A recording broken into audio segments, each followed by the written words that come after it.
할렐루야. 모든 생명체는 이 자라나는 성장의 속성을 가지고 있습니다. 만약에 어린아이가 태어나서 자라지 않으면 그 아이에게는 문제가 있는 것이죠.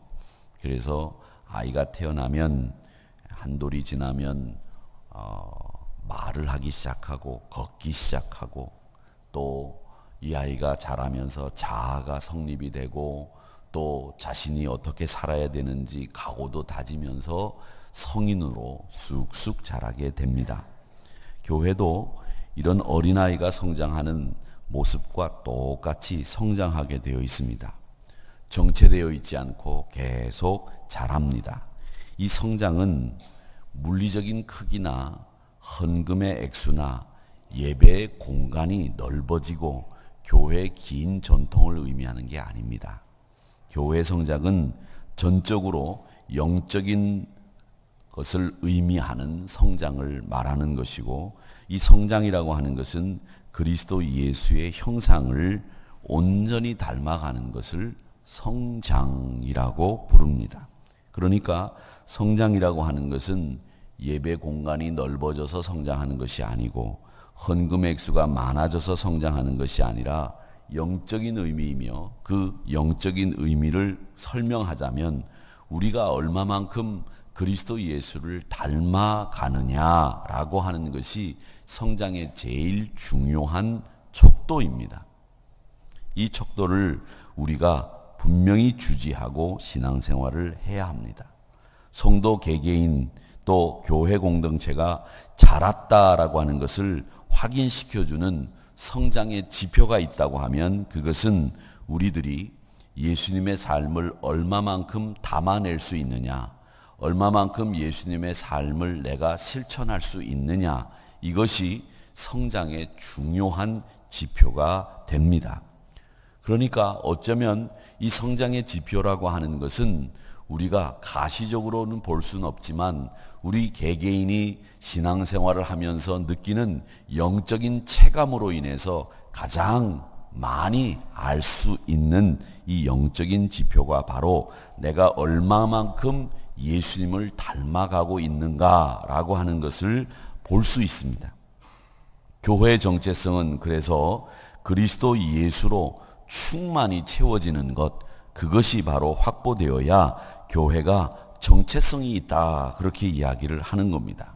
여러분 나눠드린 첫 번째 브랭크 안에는 그리스도 예수의 형상을 온전히 닮아가는 것, 그것을 뜻한다라고 기록해 두시면 됩니다. 여러분, 성장은 내가 다른 것이 아니라 예수 그리스도를 얼마만큼 많이 닮을 수 있느냐라고 하는 것에 가장 중요한 기준을 준다는 것을 꼭 잊지 마시기를 바랍니다. 교회가 존재한다라고 하는 말은 다른 대체물을 얻으려고 하는 시도를 해서는 안 됩니다. 저는 교회가 교회답게 되기 위해서 어떻게 해야 되는지에 대한 이야기를 많이 들었습니다. 그 중에서 이 교회가 가장 어려움을 당하는 일들은 바로 이 물질 때문에 교회가 어려움들을 당하는 경우들을 봅니다. 교회는 물질을 많이 얻기 위해서 노력하는 곳이 아닙니다. 교회는 영혼을 구원하기 위해서 애쓰는 곳이 교회입니다. 여러분 꼭 기억하십시오. 그래서 어떤 분이 그런 이야기들을 하시는 것을 들었습니다. 교회가 돈이 많이 있으니까 시험거리가 많이 생긴다, 그런 얘기를 합니다. 또 교회가 너무 궁핍하니까 교회가 또 시험거리가 생긴다.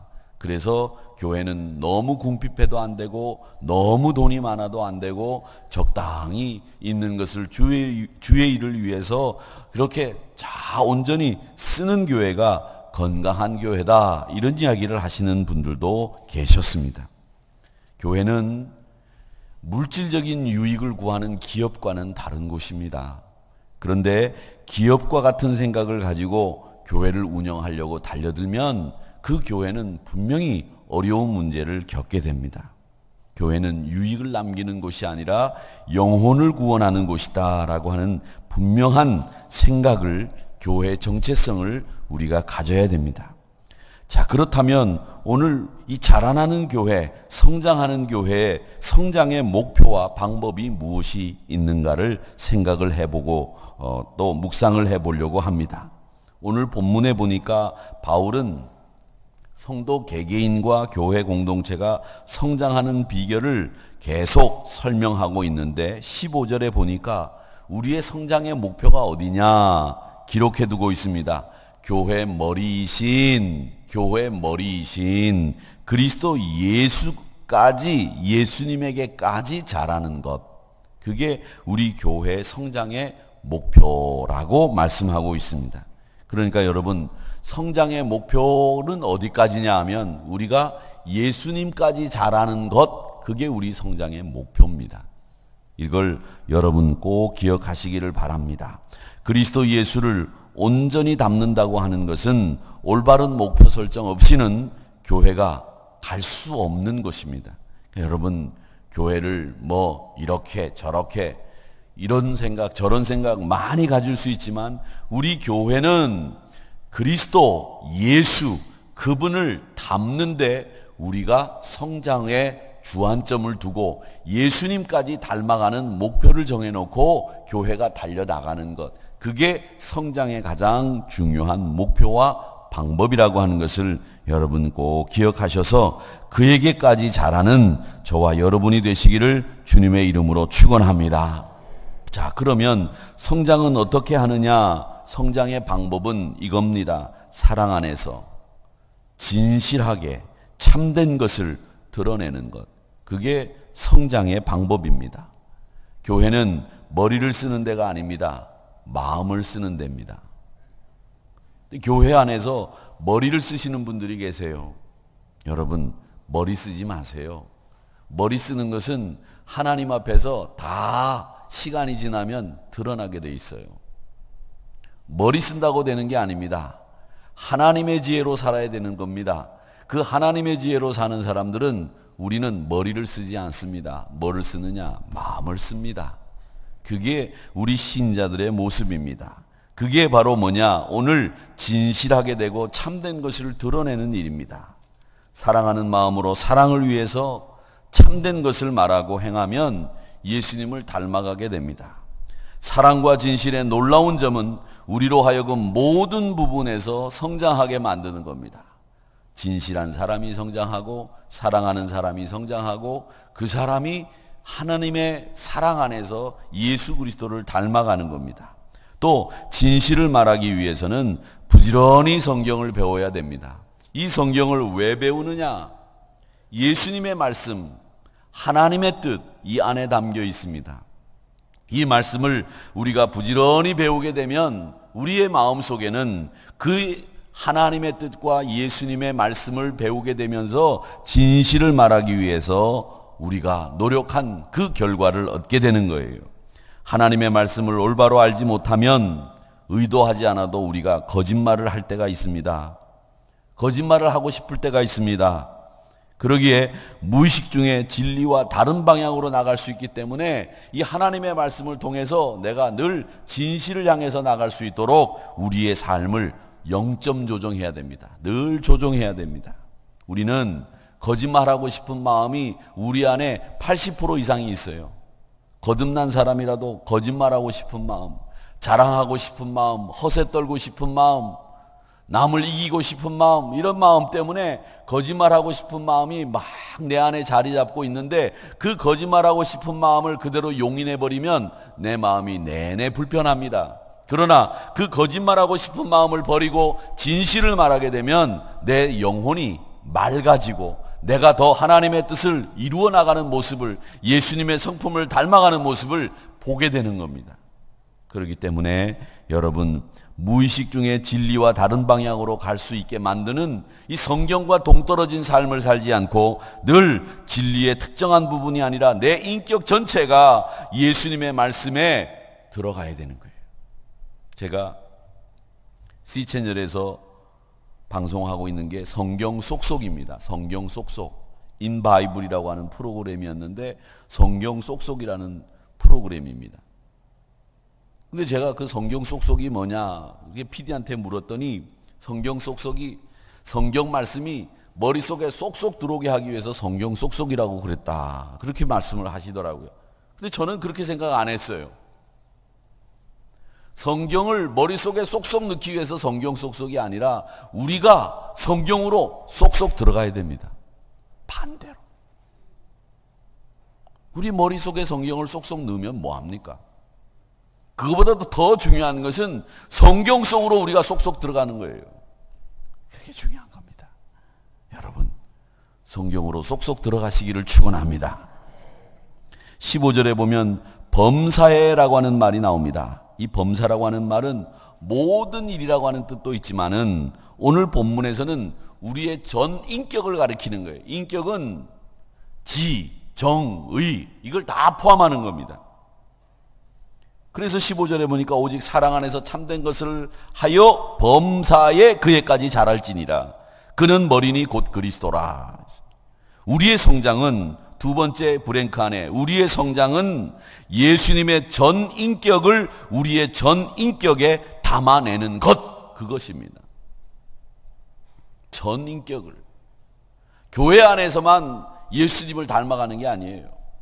집에서도 예수님을 닮아야 되고 직장에서도 예수님을 닮아가야 되고 운전하면서도 예수님 닮아야 되고 모든 면에서 예수님을 닮아가는 것, 그게 우리의 전 인격으로 예수님을 닮아가는 거예요. 쉽지 않겠죠. 예, 어제 어떤 장로님을, 다른 교회 장로님을 만날 기회가 있어서 다른 장로교회 장로님을 만났는데 그 장로님이 그러세요. 아유 목사님, 제가 말이죠, 장로인데 말이죠, 제가 집회도 나가고 간증도 하고 그러는데 운전을 하다 보면 제 옛날 성격이 나와요. 어떻게 해요? 가다가 누가 확 끼어들고 그러면 차를 내려서 이놈의 이러면서 저도 제가 왜 그러는지 모르겠어요. 그러면서 그러다가 언뜻 아이고 내가 집회 간 교회 성도를 혹시 만난 것 아닌가 이런 생각이 든다는 거예요. 그렇잖아요. 집회 가서 간증하고 막 찬양하고 그랬는데 길거리에서 그분 만났더니 막 욕하고 차에서 내리면 그거 어떻게 되겠습니까? 그런데 제가 그런 짓을 가끔 합니다. 우리가 지정의 모든 면에서 닮아가야 되고 내 인격 전체가 예수님을 닮아가야 되는데 그렇지 못해요. 그래서 우리가 몸부림치는 거예요. 신앙인은 몸부림치는 거예요. 어떻게 해서든지 예수님을 닮아가려고 꿈틀거리고 움직이고 어떻게 해서든지 한 발짝 더 가보려고 애를 쓰는 그 몸부림이 우리 신앙이란 말이죠. 사랑 안에서 우리의 어떤 특정한 부분만 예수님을 닮아가는 게 아니라 전 인격이 자라야 됩니다. 말하는 것도 닮아가야 되고 눈초리도 닮아가야 되고 우리의 모든 게 다 닮아가야 돼요. 사람과의 관계에 있어서도 남을 헤아리고 남의 입장에서 생각하는 것도 예수님을 닮아가야 돼요. 내 생각만 하고 내 주장만 하고 내 의견을 관철시키려고 하고 이러다 보면 문제가 생기는 거예요. 사랑 안에서 참된 것을 수행하는 구체적인 방법이 16절에 기록이 되어 있는데 16절을 한번 읽어보도록 하겠습니다. 우리 다 같이 읽어보겠습니다. 시작. 그에게서 온 몸이 각 마디를 통하여 도움을 받음으로 연결되고 결합되어 각 지체의 분량대로 역사하여 그 몸을 자라게 하며 사랑 안에서 스스로 세우느니라. 아멘. 교회는 하나의 몸입니다.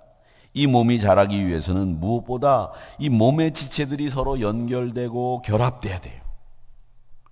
연결과 결합에 힘을 써야 됩니다. 개인적인 경건도 강조해야 되지만 이 성도들의 모임을 가볍게 여기셔서는 안 됩니다. 그래서 여러분, 성도들이 모이자 그럴 때는 열심히 모이시기 바랍니다. 기도하자 그러면 열심히 기도하시고, 말씀 보자 그러면 열심히 말씀 보시고, 봉사하자 그러면 열심히 봉사하셔야 됩니다. 이런 것들이 우리 경건 생활에 얼마나 유익한지 모릅니다. 여러분, 경건한 척 하는 것보다도 나와서 땀 한 방울 흘리는 게 훨씬 더 경건에 유익합니다. 그래서 개인적인 경건과 성도들의 연합은 반대되는 게 아니에요. 우리 예수 믿는 사람들은 혼자 예수 믿는 게 아니에요. 혼자 저 산속으로 들어가서 벽을 향해 가지고 돌아 앉아 가지고 뭐나 두드리고 앉아 가지고 혼자 중얼거리는 게 아니에요. 우리는 사람들과 부딪히면서 그 사람의 생각도 이해하고 받아들이고 또 내 생각도 이해하며 내 생각도 고쳐나가면서 사람들과 사람들 사이에서 함께 그리스도에까지 자라는 이 바로 기독교의 가장 중요한 포인트입니다. 골방에서 주님을 단독으로 만나는 시간도 필요하죠. 그런데 공적인 장소에서 성도들과 연합해서 공동체의 신앙을 병행하는 것도 여러분 경건 생활의 나쁜 일이 아닙니다. 좋은 일입니다. 그분들을 만나서 신앙 안에서 내 간증을 일주일 동안 느꼈던 체험을 이야기하고 또 그분들이 일주일 동안 그리스도의 사랑을 체험했던 것을 들으면서 같이 식사하고 같이 차 마시고 교제하는 것 정말 복된 일입니다. 그렇기 때문에 여러분 이런 신앙생활을 연합하여 하는 것과 내가 골방에서 기도하는 것과 이런 것들이 다 서로 보완되어 가면서 신앙생활을 하면서 우리가 주님에게까지 자라는 것, 그걸 할 수 있는 데가 교회입니다.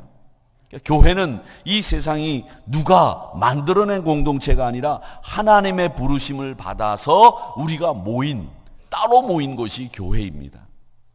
교회를 그리스 말로 에클레시아 이렇게 이야기합니다. 에클레시아. 이 에크라고 하는 말이 뭐냐면 뽑아낸다라는 말이에요. 추출한다 이런 말이에요.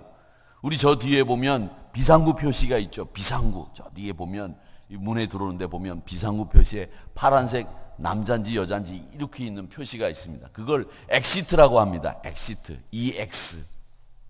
이 X라고 하는 말이 영어로 뽑아낸다는 뜻인데 이 그리스 말로는 에크라고 합니다. 에크.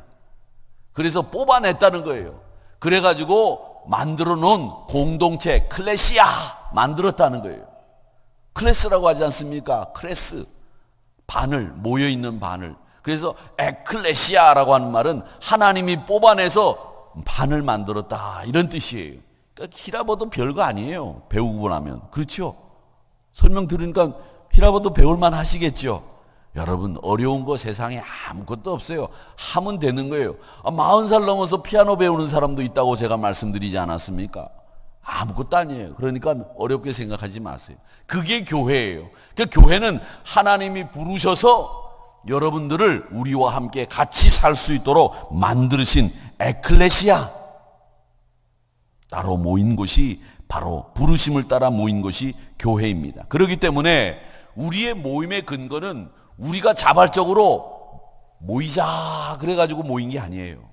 하나님이 모이라 해서 모인 거기 때문에 우리의 모임의 근거는 땅에 있는 게 아니에요. 하나님으로부터 우리의 모임의 근거가 왔기 때문에 교회는 이 세상에 있는 어떤 모임하고도 다른 곳입니다. 그래서 우리 교회가 존재하는 것 자체가 메시아의 그리스도의 사랑이 있다고 하는 것을 증거하는 것이고 우리가 모인 것 자체가 하나님이 살아계시다는 것을 보여주는 거예요. 여러분 새벽 이른 시간에 여기까지 모이라 문자를 돌려가지고 모이라 그러면 여기에 몇 명이나 모이겠습니까? 여러분들이 모이라 광고에서 모였습니까? 물론 광고를 들어서 특별 새벽 기도를 한다는 이야기를 듣고 오셨겠지만 우리가 여기 모인 것은 누가 모이라 해서 모인 게 아니에요. 하나님의 뜻을 위해서 하나님이 모임의 근거가 되기 때문에 모인 거예요.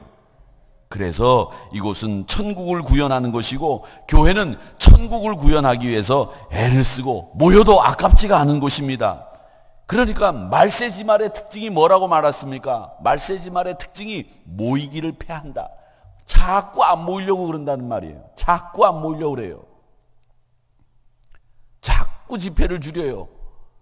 그게 말세지말에 나타나는 특징이란 말이죠.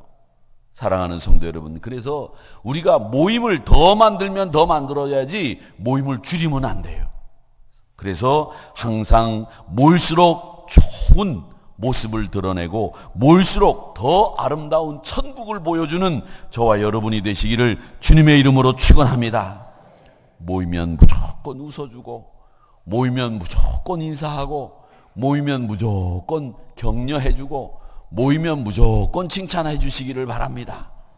그게 우리 교회가 해야 될 일입니다. 여러분, 저와 여러분들이 해야 될 일이 바로 그겁니다. 자, 그러면 교회는 부분이 있고 전체가 있는데 이 부분과 전체가 어떻게 조화를 이루는지 한번 살펴보겠습니다. 16절입니다. 같이 한번 읽어보겠습니다. 시작. 그에게서 온 몸이 각 마디를 통하여 도움을 받음으로 연결되고 결합되어 각 지체의 분량대로 역사하여 그 몸을 자라게 하며 사랑 안에서 스스로 세우느니라. 아멘.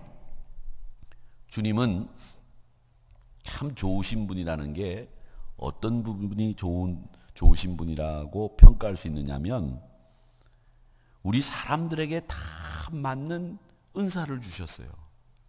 그 사람에게 어쩌면 그렇게 똑 떨어지는 은사를 주셨는지 그 사람에게는 그 사람에게 맞는 은사를 주시는 거예요. 아우, 저 사람은 찬양을 참 잘하겠다.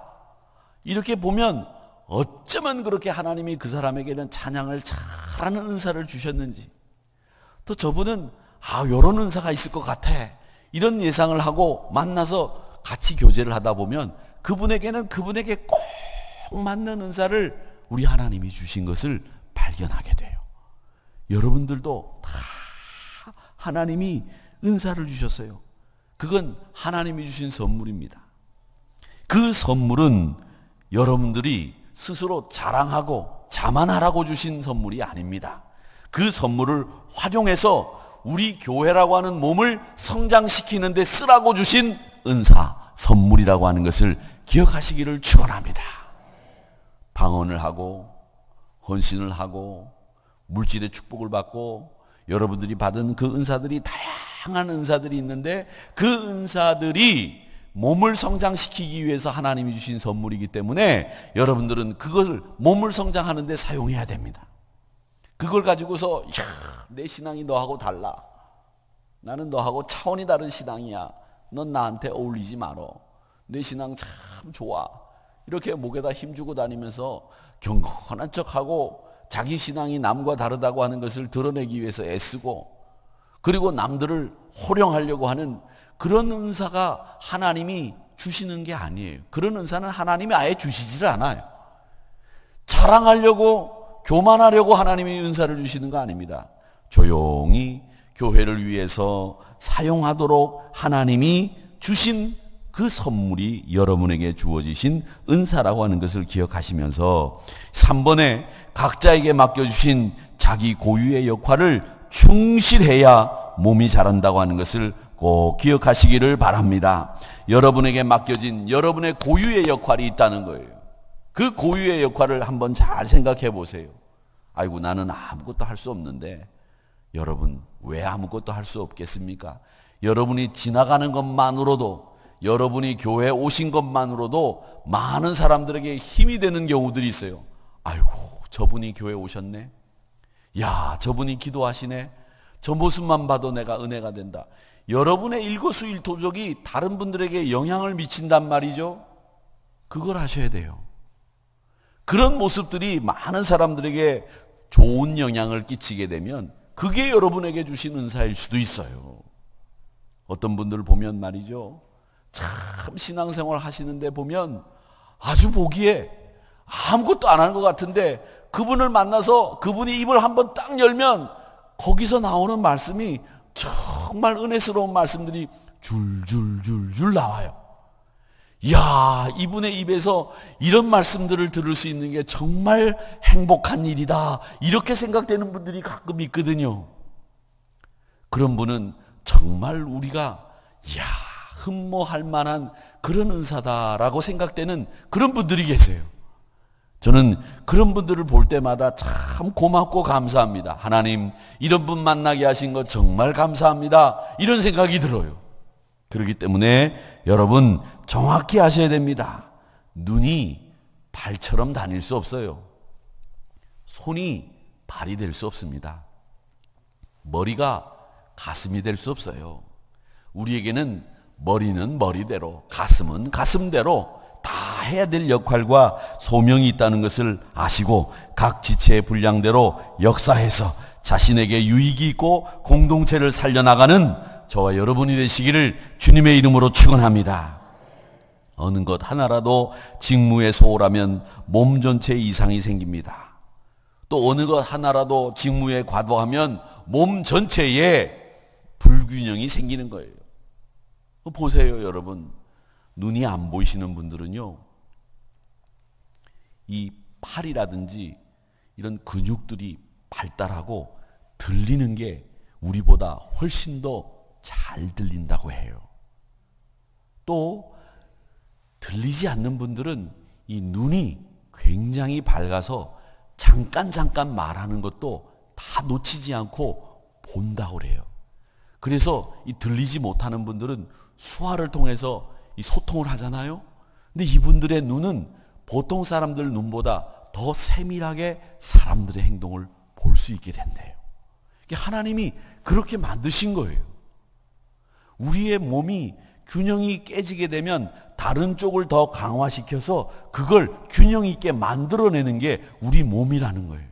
여러분 그거 아세요? 손에 가시가 박히잖아요. 근데 의사들이 하시는 말씀이에요. 손에 가시가 박히면 우리는 그 손에 가시를 막 뽑아내려고 가가지고서 핀셋 같은 것으로 막 이렇게 뽑잖아요. 근데 그 잘못 뽑으면 그 가시가 더 쑥쑥 들어가죠. 손에 가시가 꼽히면 가만히 있으래요. 좀 아파도 좀 가만히 있으면 우리 몸이 참 이상한 우리 몸이 말이죠. 가시를 바깥으로 시간이 지나면 이게 내 몸이 아니라는 걸 깨닫고 밀어내기 시작한대요. 그래가지고 1시간 정도만 지나면 이 가시가 위로 이렇게 올라올 때 그때 핀셋으로 가시를 뽑아야 제대로 뽑히는 거래요. 전 그걸 몰랐어요. 가시가 이렇게 들어가면 따가우니까 그걸 핀셋으로 막 뽑으려고 그래가지고 여기 상처도 내고 가시를 더 넣잖아요. 근데 이 가시가 몸에 들어와서 시간이 지나면 이 몸이 내 몸이 아니라고 생각하면 밀어낸대요. 나가라고. 그래서 나온다는 거예요. 이야, 놀랍지 않습니까? 그게 우리 몸이라는 거예요. 그러니까 우리 몸이 균형을 이루고 조화를 이루는 이런 모양으로 만들어져 있기 때문에 우리 교회도 그렇게 조화가 이루어지는 거예요. 오른쪽으로 가는 사람이 있으면 왼쪽으로 가는 사람도 있어야 이 균형이 맞잖아요. 안 그렇습니까? 또 어떤 사람은 좀 약간 말이 많으신 분이 있는가 하면 말이 좀 적으신 분도 있어서 균형이 이렇게 이루어지지 않습니까? 안 그렇습니까? 그러니까 말 많다고 말할 것도 없고 말 없다고 말할 것도 없어요. 다 하나님이 균형을 맞추기 위해서 적절하게 배분해 놓으신 거예요. 그러니까 다 소중한 분들이란 말이죠. 소중하지 않은 분이 있다 없다? 없다. 다 소중하다는 거예요. 한 분 한 분 다 소중해요. 옆에 앉아있는 분들 너는 소중하지 않아. 이렇게 생각할 분이 아무도 없어요.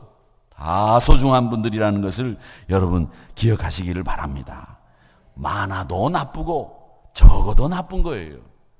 제가 아는 어떤 분은 말이죠. 좋다고 하는 것만 드세요.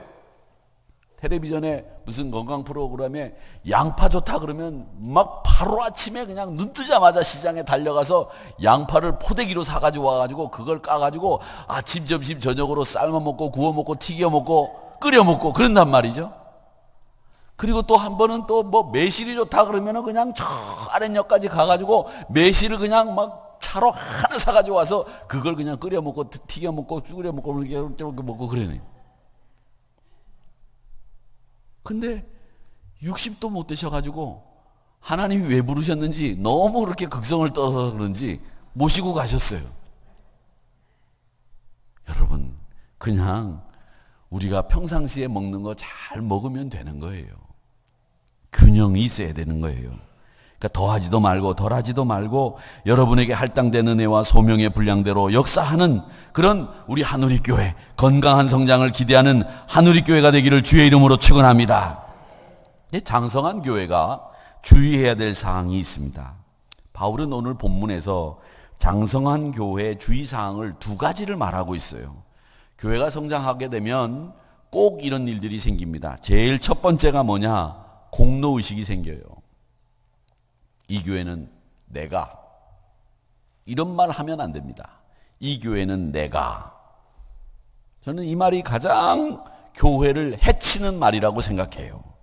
각 지체가 자신의 분량대로 역사해서 몸이 자라는 거지 어떤 특정한 사람이 교회를 만드는 게 아니에요. 교회는 주님의 몸이기 때문에 그렇습니다. 성장의 공로를 자신에게 돌려서는 안 된다는 겁니다. 16절에 보면 그에게서 온몸이 자란다고 했지 그에게서 어떤 사람의 몸만 자란다고 말씀하지 않았습니다. 이 말은 지체들이 각자의 분량대로 역사하는 성장의 방식이지 성장의 근거가 아니라는 거예요. 성장의 근거는 뭐냐? 오직 하나님께만 있습니다. 즉 교회는 여러분 꼭 기억하십시오. 교회의 성장의 근거는 오직 하나님께 있습니다. 4번이 바로 그겁니다. 성장의 근거는 하나님이시지 사람이 아니에요. 사람이 목사도 아니에요. 장로님도 아니에요. 권사님도 아니에요. 집사님도 아니에요. 교회의 성장의 근거는 하나님 한 분밖에 없다. 이 원칙을 꼭 지키시기를 축원합니다. 바울과 같은 특별한 인간 사역자가 있었습니다마는 주님께서 하나님께서 입히시고 먹이시고 성장하게 하시는 겁니다. 이 성장을 위해서 주님은 다양한 도구를 쓰시는 겁니다. 그렇기 때문에 그저 쓰임받는 우리가 자신에게 성장의 공로를 돌리는 것은 상식에도 맞지 않는 것이고 개인이나 교회 성장에 대해서 누구도 자랑할 수 없는 겁니다. 잘난 척하지 마셔야 됩니다. 누구도 내가 교회에 이런 모습을 이루게 했다라고 주장하면 그 사람은 하나님의 영광을 갈취하는 거예요. 성숙한 신앙인은 자신에게 어떤 공로도 돌아오지 않도록 하고 오히려 하나님의 영광을 드러내는 일에 힘쓰는 겁니다. 쓰임의 보상을 기대하지 마시고 여러분 쓰임의 보상을 기대하지 마시고 쓰임 받는 것 자체를 영광으로 여기시는 여러분들이 되시기를 주님의 이름으로 축원합니다. 교회는 존재가 처음과 나중이 다 예수님이에요. 예수님으로부터 시작해서 예수님에게로 돌아가야 되는 게 우리 교회 구성원들의 온 곳이고 가야 될 곳이라고 하는 것을 꼭 기억하시기를 바랍니다.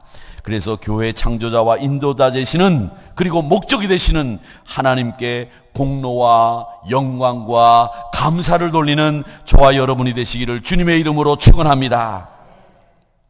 그 다음에 또 하나 교회가 성장하고 난 뒤에는 조심해야 될 게 뭐냐면 허망한 마음을 본받지 말아야 됩니다. 5번이 허망한 마음을 본받지 말아입니다.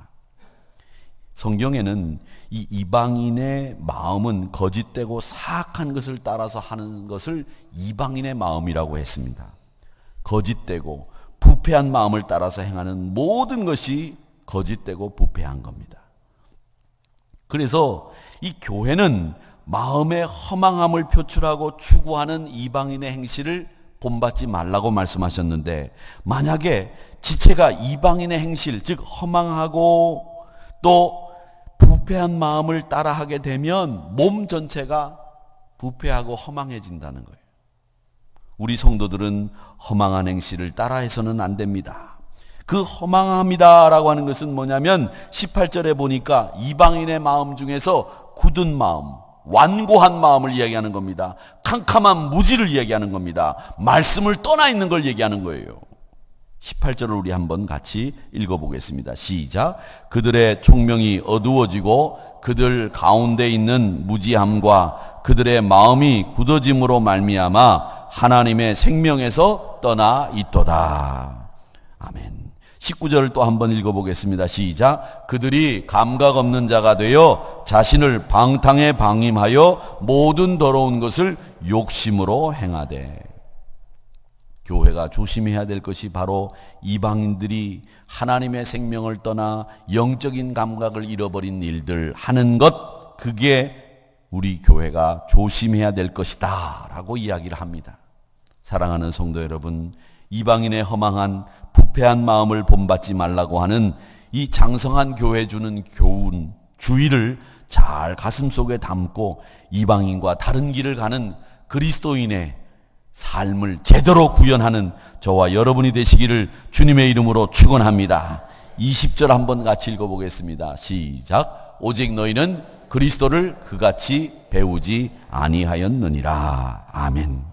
이방인의 방탕한 자신의 모습을 방탕한 곳에 방임하고 더러운 욕심을 따라 행하는 그것을 우리는 배우지 않았다는 겁니다. 그러기에 페이지를 넘기시면 6번에 보면 결론은 우리는 배운 대로 살아야 되는 겁니다.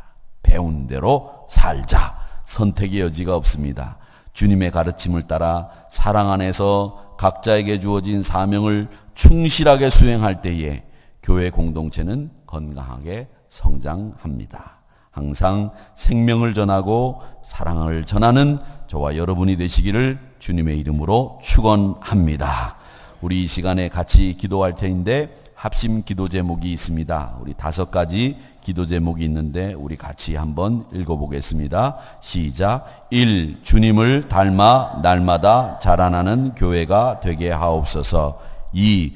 주님을 온전히 닮고 세상 가운데 드러내는 교회가 되게 하옵소서. 3. 각자의 분량 안에서 서로 하나 되며 연합하는 교회가 되게 하옵소서. 4. 공로의식과 허망한 마음을 버리는 교회가 되게 하옵소서.